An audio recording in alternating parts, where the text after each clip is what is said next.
Hello friends, तो हमारे channel में आपको स्वागत है। तो देखिए, नए टॉपिक के साथ फिर मैं आपके पास आया हूं और आज का जो टॉपिक हमारे पास है वो है HDD एंड SSD में क्या डिफरेंस है।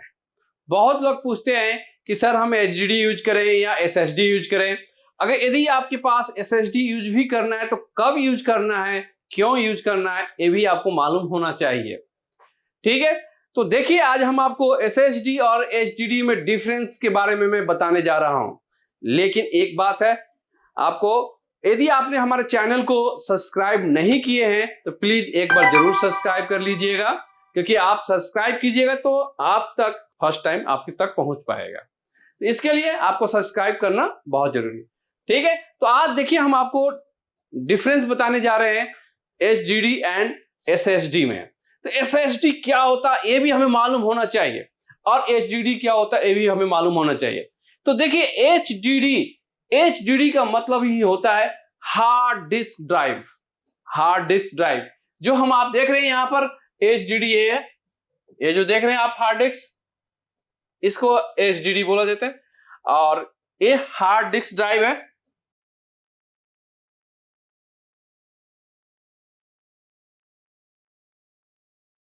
इसे हम बोलते हैं हार्ड डिस्क ड्राइव। और SSD का मतलब होता है solid state drive.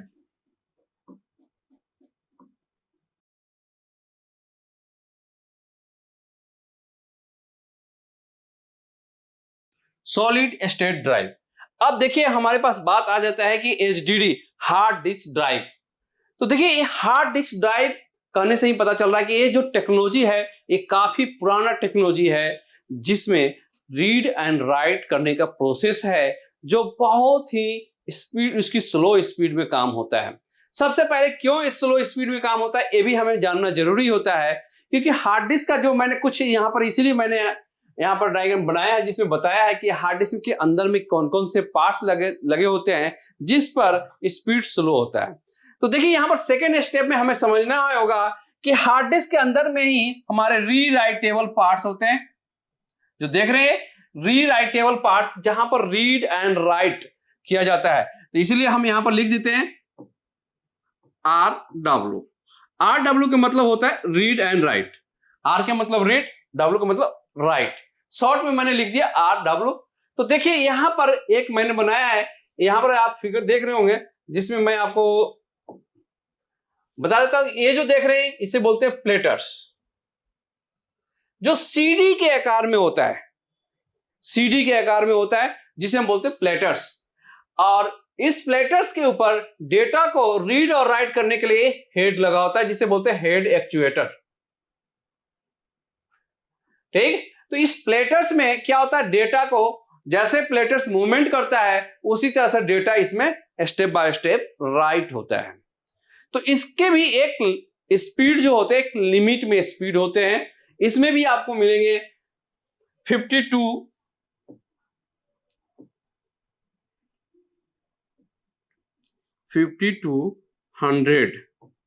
RPM।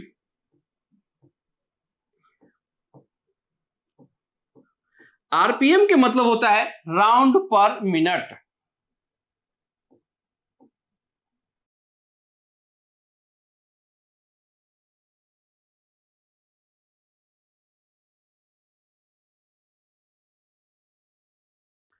Round पर मिनट माने एक मिनट में कितने राउंड लगाता है जी। उसी तरह से हमारे एक आगे में ही आता है 72-200। तो ये होता है 7200 RPM। ये 72 RPM होता है। तो इसे कहने का मतलब हमारा हो जाता है कि 7200 RPM से स्पीड आपको थोड़ा सा फास्ट मिल जाएगा। जो आपको हम यहां पर बता रहे हैं ये हमारा 7200 RPM से राउंड कर रहा है। तो जब यहां पर जब एक CD में डेटा को राइट करना है, राइट करने के बाद फिर उसे रीड करना है, तो आपको एक्चुअल टाइम ड्यूरेशन ज्यादा लगेगा ही और लगता है इसी के कारण।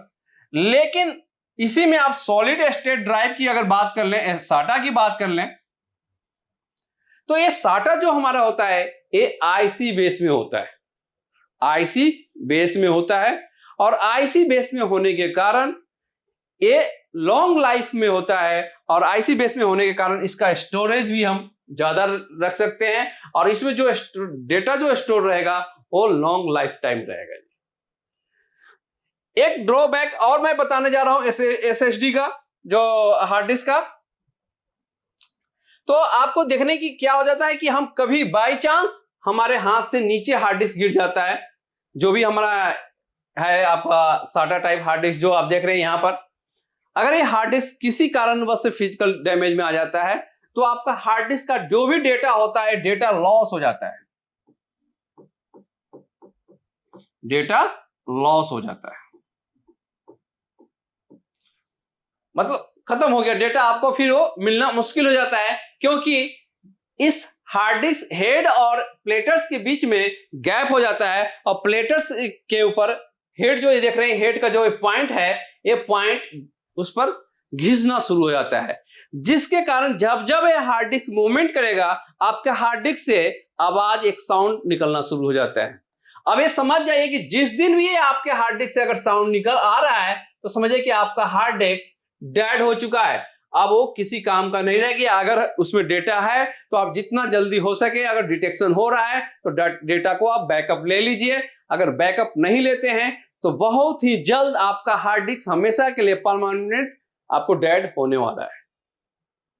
बहुत लोग कहते हैं कि हम हेड का ये प्लेटर्स, जो आप प्लेटर्स की मैं बात कर रहा हूं, इस प्लेटर्स के ऊपर ही डेटा राइट होता है, तो बहुत लोग आपसे ये कहेंगे कि हम प्लेटर्स को चेंज कर देते हैं, लेकिन क्या प्लेटर्स चेंज करने से क्या हमारा डेटा आ जाएगा? नहीं आएगा, क्योंकि ये तो पुराना प्लेटर्स आपने कोई किसी हार्ड डिस्क से हमने ओपन किया या नए खरीद के लाते हैं, लगा देंगे, मान लेते हैं, लेकिन क्या उस जो हमारे पहले से डेटा इस प्लेटर्स में है उस प्लेटर्स के डेटा तो रिकवर नहीं कर पाए, तो इसलिए कभी भी इसे रिप्लेस नहीं किया जाता है, उसमें पूरे हार्ड डिस्क को ही रिप्लेस किया जाता है उस कंडीशन में। तो एक तो हमारा हार्ड डिस्क जो है इसका एक ड्रॉबैक, बहुत बुरा ड्रॉबैक है जो आप सामने देख रहे हैं। सेकंड, अब हम एक बेनिफिट और बताने जा रहे हैं एसएसडी का, जो मैंने आपको बताया है कि आईसी बेस में होता है, और आईसी बेस में जो पहले आया था उसका नाम था साटा एसएसडी, है तो साटा ही लेकिन एसएसडी के रूप में लगाया जाता है, साटा एसएसडी। तो साटा एसएसडी सबसे पहले आया, जो हम आप डेस्कटॉप में या लैपटॉप में इजी वे में यूज कर लेते हैं। अब इसमें जो डेटा होता है वो आईसी बेस में होता है, जिस तरह से आपका पेन ड्राइव में आईसी लगे होते हैं जो आप डेटा उसमें रखते हैं, तो उसी तरह से उसमें भी डेटा आप सेव कर लेते हैं। तो आईसी में जितने ज्यादा आईसी का स्टोरेज हम बढ़ाते चले जाएंगे, दिन पर दिन डेटा का स्टोरेज भी अकॉर्डिंग बढ़ता चला जाएगा। बाई चांस अगर आपका hard disk SSD hard disk physical damage भी हो जाता है तो आपका डेटा लॉस होने का चांस बहुत ही कम होता है, जिसमें डेटा लॉस होने के चांसेस बहुत ही कम होता है। दूसरी चीज, अब जो हमारे लेटेस्ट जो लैपटॉप आ गए हैं या डेस्कटॉप हैं, उसमें एक ऑप्शन और आ गया है, एसएसडी के लिए अलग से स्लॉट दिया गया है लगाने के लिए, जिसमें है M.2। सबसे पहले जो आता है M.2, इससे भी पहले एक आता था स्मॉल M.2, मान छोटे से आपको वाईफाई कार्ड की तरह लगाने से, जिसे बोलते थे स्मॉल M.2, उसे भी हम लगा सकते हैं। अगर नहीं है तो अगर 5th जनरेशन के बाद 6th generation, 7th generation, 8th generation में आपको M.2 स्लॉट्स आपको लैपटॉप या डेस्कटॉप दोनों में इनबिल्ट मिलते हैं। अलग से साटा के लिए अलग आपको पोर्ट दिया हुआ होगा और M.2 का स्लॉट अलग दिया होगा, तो हम M.2 भी हार्ड डिस्क लगा सकते हैं और उससे हम अपने स्टोरेज को इंक्रीज कर सकते हैं। दूसरी चीज मैं आपको यह बता देना चाहता हूं कि M.2 या हम SSD कब यूज करें और नॉर्मल हार्ड डिस्क को कब यूज करें। तो यहां पर आपको मालूम होना चाहिए कि यदि आप 1 TB हार्ड डिस्क का दाम अगर पता करते हैं मार्केट में, तो इस समय आपको 2500 से लेकर 3000 के बीच में मिल जाएगा। लेकिन अगर हम बात करें SSD का 1 TB का, तो कम से कम आपको 5000 रुपया का, कम से कम 5000 रुपया का मिलता है। तो दोनों में प्राइस का तो बहुत ज्यादा डिफरेंस हो जाता है। तो हर कोई के पास पॉसिबल नहीं होता कि ये 5,000 रुपया लगा ही सकता है। अगर हमारे पास नहीं है तो उसके जगह पर हम क्या ऑप्शन कर सकते हैं? हाँ, उसके जगह अगर यदि हमारे पास M.2 SSD का ऑप्शन दिया हुआ है तो हम ज्यादा नहीं तो यहां पर हम 128 GB को SSD यूज कर सकते हैं। 128 GB का SSD हम लगा लेंगे और अपने इंटरनल जो हमारा हार्ड डिस्क है उस हार्ड डिस्क को as it is data storage के लिए रखेंगे। और 128 GB जो हम SSD लगाएंगे, इसी SSD में एप्लीकेशन सॉफ्टवेयर, ऑपरेटिंग सिस्टम, जो हमारा सिस्टम के लिए ऑपरेटिंग सिस्टम है, सबसे पहले ऑपरेटिंग सिस्टम को इंस्टॉल करेंगे उसी में, और साथ में एप्लीकेशन सॉफ्टवेयर को इंस्टॉल कर लेंगे। और तीसरे नंबर पर जैसे वीडियो एडिटिंग वगैरह के काम कर रहे हैं तो आपको स्पीड फास्ट देगा SSD। With in 10 second, 10 second में आपका फाइल ओपन हो जाता है, ऑपरेटिंग सिस्टम ऑन हो जाता है। तो इसमें SSD में आपका स्पीड का बहुत ज्यादा बेनिफिट होगा, जिससे कोई भी ग्राफिक्स के यदि आप काम करते हैं जिसमें रेंडमली डेटा को एक्सेस करते हैं तो स्पीडली डेटा आपका एक्सेस होगा और फास्ट दिन काम करेगा। अब देखिए M.2 से भी ऊपर में हमारे पास आ गए हैं, जैसे सीरीज हमारा प्रोसेसर का बढ़ता चला गया है तो उसी तरह जो टेक्नोलॉजी बढ़ा तो उसी तरह से हमारे हार्ड डिस्क में भी चेंजिंग हुआ है। M.2 के बाद आया है NVMe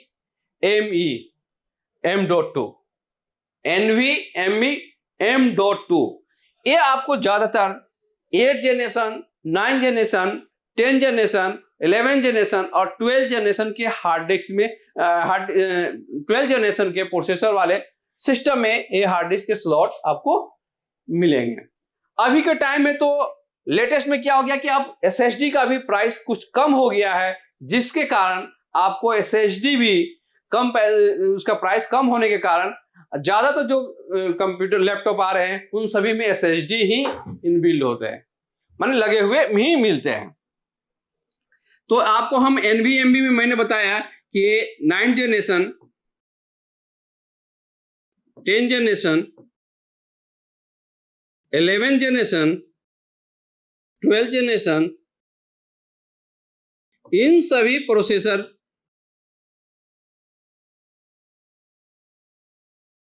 पर आपको NVMe M.2 ही आपको मिलेंगे।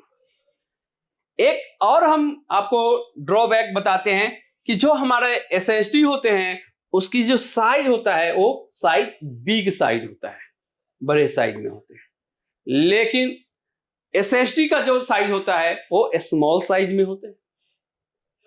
ये भी हमारे पास बेनिफिट होता है, ये स्मॉल साइज में होने के कारण इसे लगाने से बेनिफिट है। अब आपको एक चीज और मैं बताना चाहता हूं कि NVMe और M.2 या SATA और HDD में एक और भी हमारा होता है कि जो आपको SSD मैंने बताया है कि लॉन्ग लाइफ के लिए होता है जी, लॉन्ग, लेकिन आपको HDD में आपको लॉन्ग लाइफ नहीं मिलेगा क्योंकि ये ओल्ड टेक्नोलॉजी में काम करता है।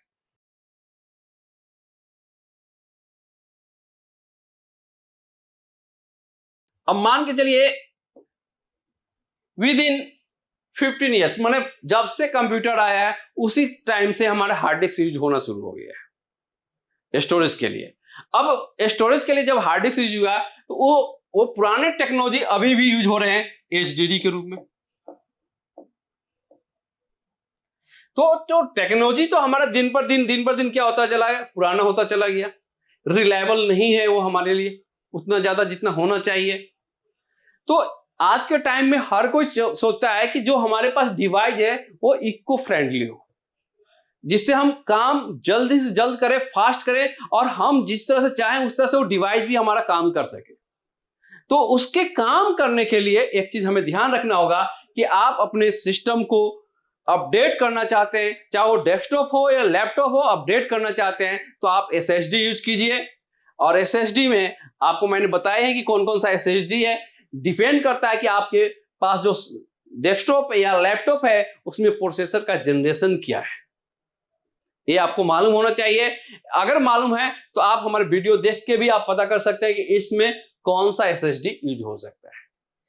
अब जो बात करें M.2 की बात कर लें, तो ये जो हमारे M.2 आए थे, ये आए थे 6 जनरेशन, 7 जनरेशन, और ये मोस्टली दोनों जनरेशन में ही यूज हुए थे, और साथ में 8 जनरेशन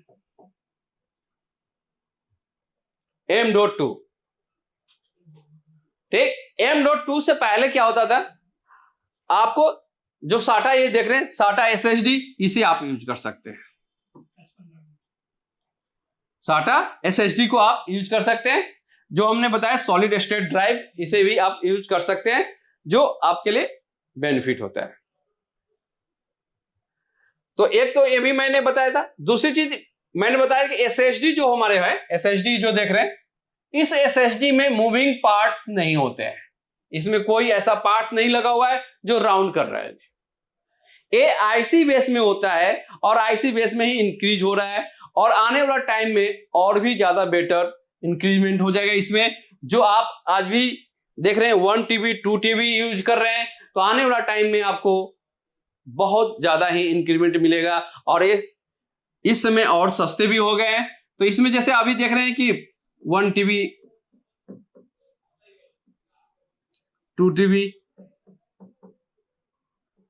तो आने वाला टाइम में और भी ज्यादा हो जाएंगे जी। जितने ज्यादा आपको स्टोरेज चाहिए वो आपको सॉलिड स्टेट ड्राइव में ही मिल जाएंगे, M.2 में ही मिल जाएंगे, या NVMe में मिल जाएंगे, जिससे कि आपको कोई किसी तरह के कोई प्रॉब्लम्स क्रिएट नहीं होगा। तो देखिए, ये तो हमारा था आज का वीडियो, जिसमें हमने SSD, हार्ड डिस्क और SSD में डिफरेंस मैंने बताया था, और ये भी मैंने बताया था कि SSD कब यूज करना है। यदि बाई चांस आपको एक बार मैं रिपीट दोबारा कर देना चाहता हूं कि आपके सिस्टम में यदि पहले से हार्ड डिस्क लगा हुआ है 1 TB या 2 TB लगा हुआ है, यदि आप सिस्टम को अपडेट कराना चाहते हैं, तो आप जो पूछते हैं कि हम कौन सा हार्ड डिस्क यूज करें, तो आप उसमें देख लीजिए जनरेशन वाइज की, उसमें जनरेशन कौन सा, प्रोसेसर का जनरेशन कौन सा है, उसके अकॉर्डिंग हम उसे स्लॉट देख लेंगे और पता कर लेंगे कि उसमें हम SSD कौन सा यूज करेंगे। क्योंकि ज्यादा अगर आपके पास पैसे नहीं है, तो ज्यादा नहीं तो मैंने बताया है कि 128 GB या 256 GB का SSD आप खरीद लीजिए, और 256 GB के जो SSD हम खरीद के लगाएंगे उसमें हम ऑपरेटिंग सिस्टम रखेंगे, साथ में एप्लीकेशन सॉफ्टवेयर रखेंगे, और उसके जो एप्लीकेशन सॉफ्टवेयर को वहीं से रन कराएंगे, जिससे कि स्पीड आपको मोर देन फास्ट, आपका स्पीड काफी फास्ट होगा। जिसके कारण वो स्पीड जब फास्ट होगा तो कंप्यूटर का स्पीड जो है ऑटोमेटिक ही वो इंक्रीज कर जाएगा, और कंप्यूटर आप खुद ही कहिए कि काफी फास्ट हो चुका है हमारा। ठीक है, तो ये तो हमारा था वीडियो आज का, डिफरेंस HDD एंड SSD का डिफरेंस हमने बताया है, और किस तरह से यूज करना है वो भी मैंने बताया है। आपको डिफरेंस क्या होता है वो भी मैंने बताया, किस में रीराइटेबल पार्ट्स होते हैं, किस में रीराइटेबल पार्ट्स नहीं होते हैं, वो भी मैंने आपको बताया है। ड्रॉबैक क्या है, क्योंकि इसमें स्पीड स्लो मिलेगा। हमेशा याद रखिएगा HDD का जो स्पीड होगा वो स्लो होगा जी, क्योंकि रीराइटेबल उसमें पार्ट्स लगे हुए हैं। जिसमें रीराइटेबल पार्ट्स नहीं होंगे, IC बेस में पार्ट्स होंगे, तो उसमें स्पीड फास्ट मिलेंगे। ठीक, तो देखिए आपको नेक्स्ट वीडियो के साथ हम नेक्स्ट डे फिर आपसे मिलते हैं। थैंक यू, धन्यवाद।